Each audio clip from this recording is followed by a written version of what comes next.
오늘 우리에게 들려주시는 하나님의 말씀은 마가복음 1장 1절로 8절까지의 말씀입니다. 이제 공동체 성경 읽기로 이 계시의 말씀을 봉독합니다. 이 말씀을 살아계신 하나님의 음성으로 들으시길 바랍니다. 하나님의 아들 예수 그리스도의 복음의 시작이라. 선지자 이사야의 글에 보라, 내가 내 사자를 내 앞에 보내노니 그가 내 길을 준비하리라. 광야에 외치는 자의 소리가 있어 이르되 너희는 주의 길을 준비하라. 그의 오실 길을 곧게 하라. 기록된 것과 같이 세례 요한이 광야에 이르러 죄 사함을 받게 하는 회개의 세례를 전파하니 온 유대 지방과 예루살렘 사람이 다 나아가 자기 죄를 자복하고 요단강에서 그에게 세례를 받더라. 요한은 낙타털 옷을 입고 허리에 가죽띠를 띠고 메뚜기와 석청을 먹더라.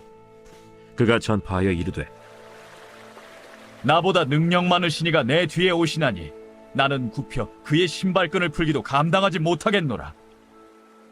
나는 너희에게 물로 세례를 베풀었거니와 그는 너희에게 성령으로 세례를 베푸시리라. 이 말씀은 하나님의 말씀입니다.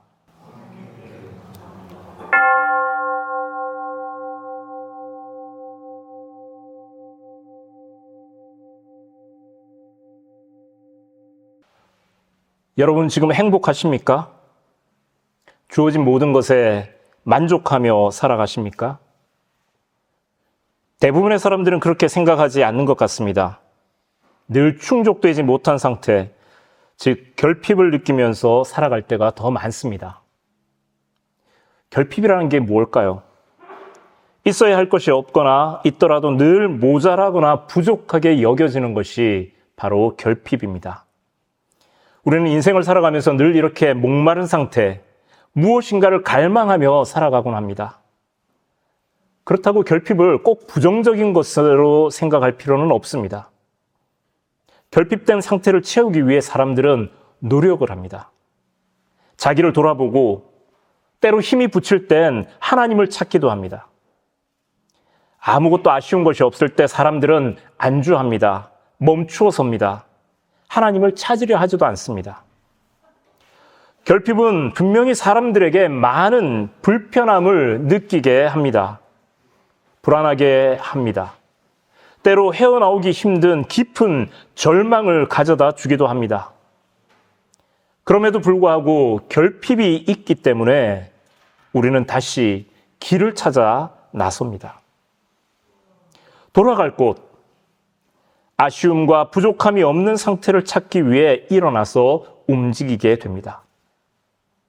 그리고 하나님께 기도하거나 의지하기도 합니다. 바로 그런 점에서 결핍은 우리를 움직이는 힘이라고까지 말할 수도 있습니다. 그렇다면 이 결핍은 어디로부터 왔을까요? 왜 우리에게 결핍이, 이런 부족함이, 이런 불완전함이 생겨나게 된 것일까요? 성경 말씀은 그 원인을 우리가 하나님을 떠났기 때문이라고 가르치고 있습니다. 세상과 인간의 기원을 설명하고 있는 창세기는 타락으로 말미암아 에덴 동산에서 추방된 인간들의 추락에 관해 이야기하고 있습니다. 모든 것이 완벽한 이상향을 의미하는 에덴 동산에서 쫓겨난 인간은 늘 채워지지 않는 목마름을 안고 살아가는 존재가 되었습니다. 인간의 역사는 잃어버린 이 이상향을 다시 건설하기 위한 처절한 투쟁의 역사라고까지 말할 수 있습니다. 그럼에도 불구하고 그 노력들은 성공하지 못했습니다. 왜일까요? 그것은 장소의 문제나 문명이나 제도의 문제가 아니기 때문입니다. 하나님을 떠나온 상태, 하나님을 잃어버린 것이 진정한 문제이기 때문입니다. 그리고 이 문제는 우리가 풀 수 없는 문제이기도 합니다. 우리 힘으로는 다시 하나님께 되돌아갈 수 없기 때문입니다. 죄 가운데 살아가는 우리는 스스로를 구원할 수 없습니다. 그렇다면 인간에겐 절망뿐일까요? 오늘 말씀은 인간의 결핍과 깊은 절망의 상태를 깨트리는 벼락 같은 외침으로 시작하고 있습니다. 하나님의 아들 예수 그리스도의 복음의 시작이라. 이 짧은 문장은 많은 의미를 담고 있는 문장입니다. 우리가 어찌할 수 없는 그 죄의 굴레를 벗어버리기 위해 하나님께서 두 팔을 걷어붙이고 나섰다는 사실을 우리에게 알려줍니다. 하나님을 배반하고 떠난 우리를 하나님은 떠나지 않으셨습니다. 그냥 가만히 내버려 두시지도 않으셨습니다. 계속 우리에게 관심을 가지고 우리를 향해 움직이셨습니다. 이것이 복음입니다. 이것이 기쁜 소식입니다. 원래 복음이라고 하는 말, 유앙겔리온이라고 하는 이 말은 전쟁에서 승리했다라고 하는 승전보를 의미합니다. 또는 왕이 행차하기 전에 왕의 도착을 알리는 외침을 뜻하기도 합니다. 여러분들 우리나라 고전 춘향전을 다 아시죠? 춘향전의 하이라이트가 어디일까요? 암행어사가 출두하는 장면이라고 말할 수 있을 것 같습니다. 착취당한 백성들의 원망이 하늘을 찌를 때 억울함을 풀 길이 없어서 그저 한숨만 내쉴 때 바로 그때 벼락같이 울려 퍼지는 암행어사 출두야! 라고 하는 그 외침은 모든 상황을 역전시키는 희망의 외침입니다. 얹힌 것 같았던 속이 뻥 뚫리는 속 시원한 반전의 상황을 연출합니다. 이 소리야말로 어그러졌던 모든 상황을 제자리로 돌려놓는 복음이라고 말할 수 있습니다. 마가복음이 처음 쓰여지고 읽혀졌던 시대의 상황은 어둠 그 자체였습니다.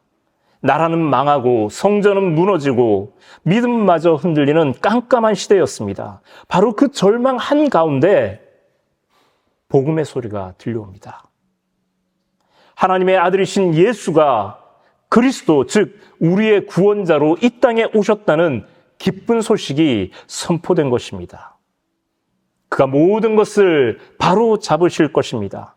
우리를 제자리로 다시 하나님 품으로 되돌려 놓으실 것입니다. 아니, 이미 그렇게 하셨습니다. 아직 그 사실을 믿지 못하고 듣지 못한 사람들에게, 그리고 이미 그 사실을 접하고 믿고 있는 사람 모두에게 마가복음은 그 되어진 일을 다시 한번 힘있게 선포하고 있습니다. 대림절, 예수님의 오심을 기다리는 우리에게 마가복음은 다시 한번 복음의 시작을 선포합니다.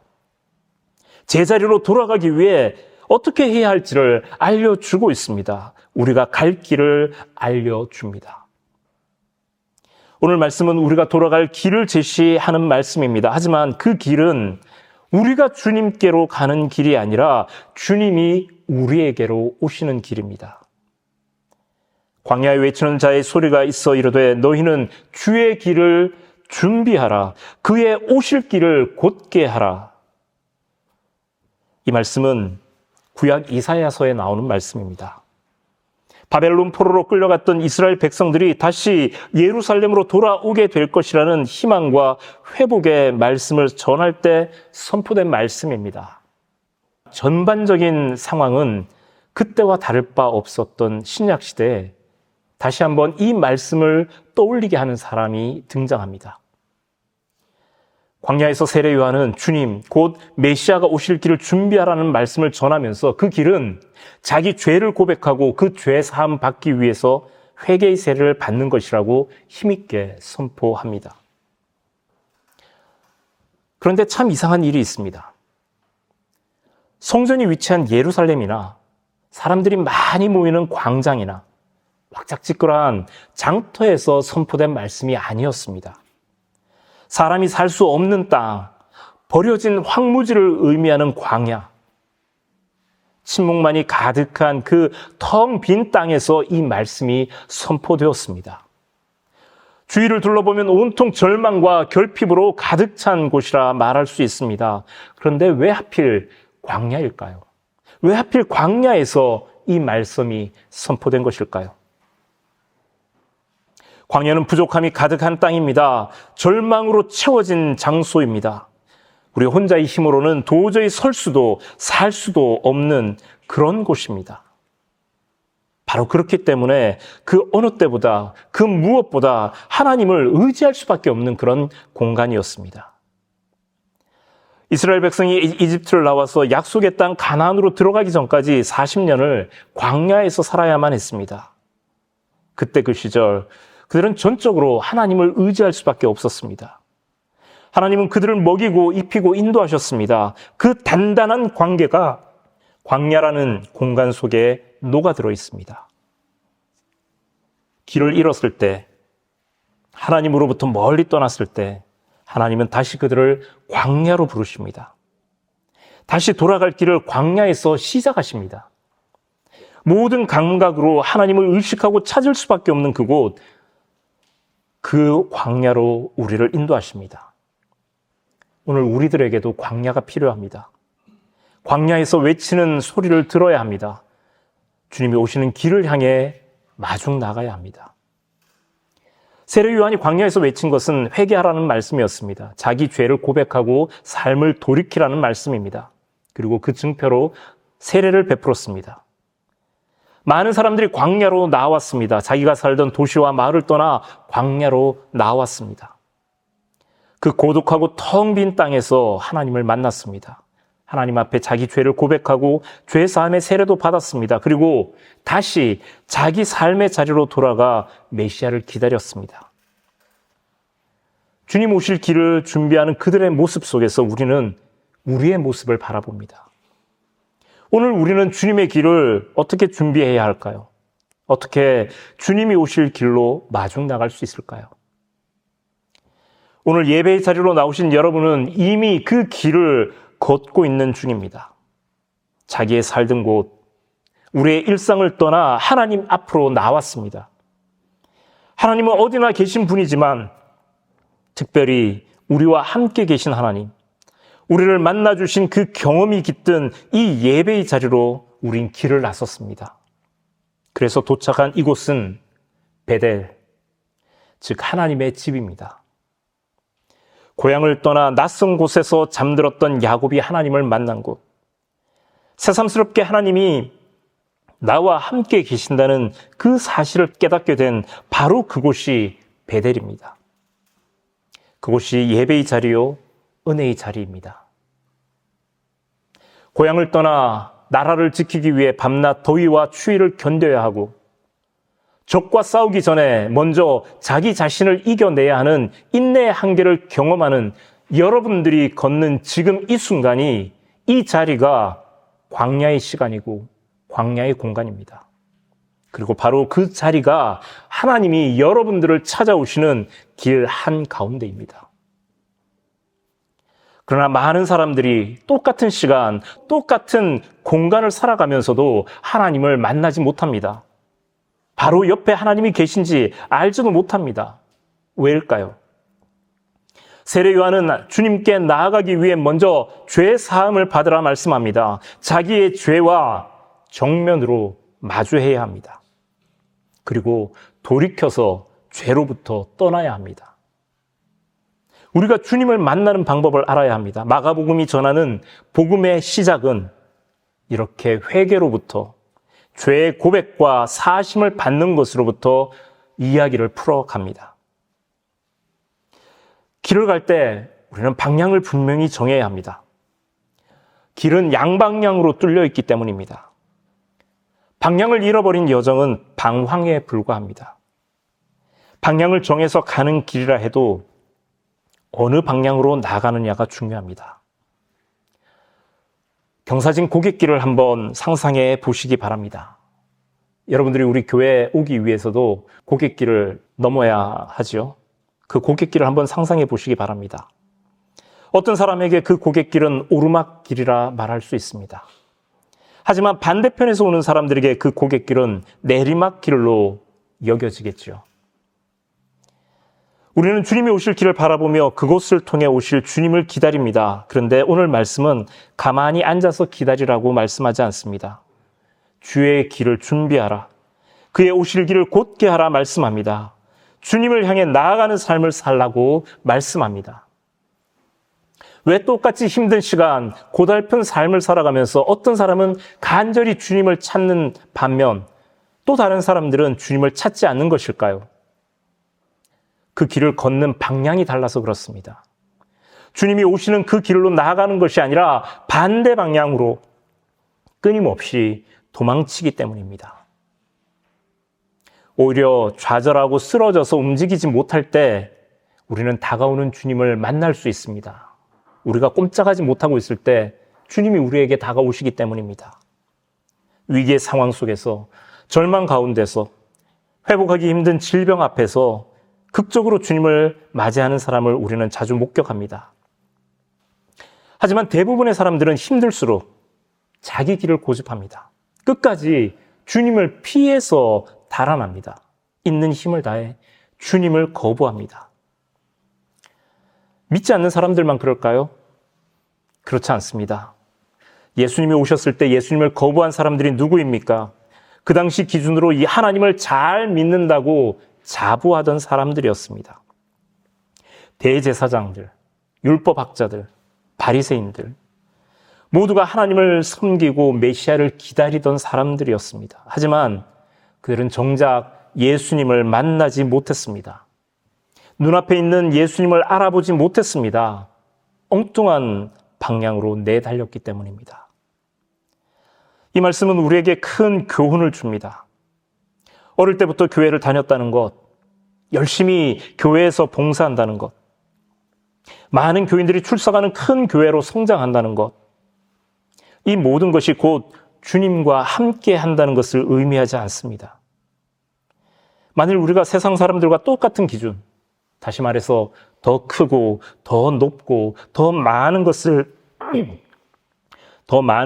가지기를 원하는 마음으로 가득하다면 어쩌면 우리는 낮은 곳을 향해 섬기는 종으로 오신 예수님과는 어긋난 길을 걷고 있는 중일지도 모릅니다. 예수님을 기다리는 대림의 절기, 우리는 세례 요한의 외침에 귀를 기울여 들어야 합니다. 우리를 다시 살펴야 합니다. 주님이 오시는 그 방향으로 제대로 나아가고 있는 중인지 스스로의 삶을 점검해야 합니다. 그렇지 못하다면 우리는 돌이켜야 합니다. 다시 주님께로 초점을 두고 주님이 원하시는 삶의 방향으로 나아가야 합니다. 죄의 길을 떠나 은혜의 자리로 나아가야 합니다. 그런데 이것은 우리의 결심만으로 부족합니다. 아니, 불가능합니다. 세례 요한이 말씀한 바와 같이 주님이 오셔서 너희에게 성령으로 세례를 베푸시리라 말씀한 까닭이 바로 여기에 있습니다. 우리가 신앙을 가지는 것, 주님을 인식하는 것, 주님께로 나아가는 것, 이것은 우리가 결단하고 단단히 마음 먹고 실천한다고 이룰 수 있는 것이 아닙니다. 우리가 할 수 없기 때문에 주님이 오셔야만 했습니다. 주님은 우리를 가만히 저 멀리서 부르시지 않습니다. 이리 오라고 저 멀리에서 말씀하지 않습니다. 그가 직접 우리를 찾아오십니다. 우리 곁에서, 우리 안에서 주님이 말씀하십니다. 우리에게 오신 주님을 우리는 기다립니다. 여러분, 이 말이 좀 이상하지 않습니까? 우리에게 오신 주님을 우리는 기다립니다. 이 모순된 문장이 이해가 되십니까? 주님은 이미 우리에게 오셨습니다. 우리 안에 자리 잡고 있으십니다. 하지만 우리는 그 사실을 알지 못합니다. 여전히 주님께 나아가려고 애를 씁니다. 그렇기 때문에 우리가 대림절을 통해서 기다리는 것은 어쩌면 우리의 돌이킴일 수 있습니다. 이미 오신 주님을 아직 만나지 못했다면 우리의 시선을, 우리의 마음을, 우리의 삶을 주님께로 향하는 방향의 전환이 필요합니다. 이미 우리는 은혜 안에 살고 있는 존재들입니다. 주님이 나를 대신해서 십자가에서 피 흘리심으로 우리는 죄의 사함을 받았습니다. 새삼 이 사실을 깨닫는 것, 성령께서 우리의 눈을 열어주시는 것만으로도 우리는 주님을 만날 수 있습니다. 이미 그분은 우리 곁에 성큼 다가와 계시기 때문입니다. 광야와 같은 인생길에서 만나 이 믿음의 길을 함께 걷는 여러분들이 무척이나 자랑스럽습니다. 포기하지 않고 오늘도 힘든 이 길을 걷는 저와 여러분들을 우리 주님은 사랑스럽게 보실 것입니다. 주님이 오시는 길, 주님께로 향하는 길, 원래 있어야 할 제자리로 돌아가는 그 길을 오늘 또 묵묵히 우리 함께 걸어가십시다. 기도하겠습니다. 신실하신 하나님, 황량한 시대를 살아가며 가슴 한켠이 뻥 뚫린 공허함을 가지고 살아가는 저희들입니다. 다시 오실 주님을 기다리며 우리 안에 따스한 주님의 온기로 가득 채워가게 하시고 그 온기를 우리의 이웃에게 나누며 온 세상을 따뜻하게 바꾸어가는 사람들, 복음의 아름다운 소식을 우리 삶으로 전하며 살아가는 저희들 되게 하여 주옵소서. 주님 오신 길, 주님을 향하는 그 길을 소망으로 걸으며 그 걸음걸음이 주님께 기쁨이 되는 삶을 살아가는 저희들 되게 하여 주시옵소서. 우리의 소망으로 빛으로 오신 예수님의 이름으로 기도드립니다. 아멘.